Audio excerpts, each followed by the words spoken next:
আজকে এখন বানাবো আমি কলমি শাক, বাঁধাকপি, সজনে শাকের ভাজা একসঙ্গে মিশিয়ে ভাজা করব।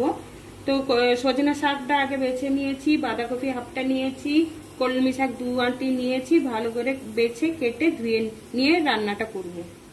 কলমি শাকটা কেটে ধুয়ে নিয়েছি ভালো করে, আর এদিকে সজনে শাক বাঁধাকপিটা কেটে ভালো করে ধুয়ে নিয়েছি, আলাদা রেখেছি।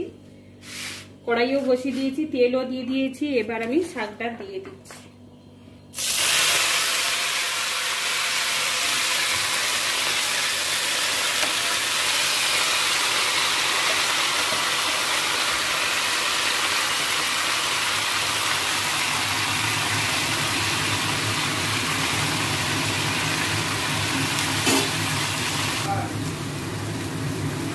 পরিমাণ বুঝে নুন দিচ্ছি, শাকে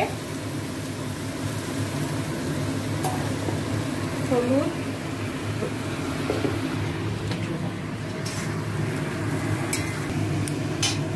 এবার আমি সজনে শাক আর বাঁধাকপিটা দিয়ে দিচ্ছি। এটা ঢাকনা বাদে রান্না করতে হবে, ঢাকনা দেওয়া যাবে না, না হলে পুরো একদম মাখামাখি হয়ে যাবে।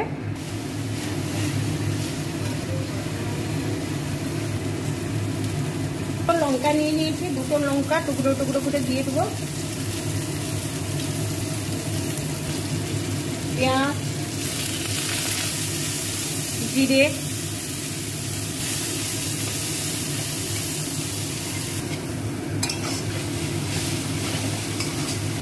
হয়ে গেছে, আমি এবার নিয়ে নিচ্ছি।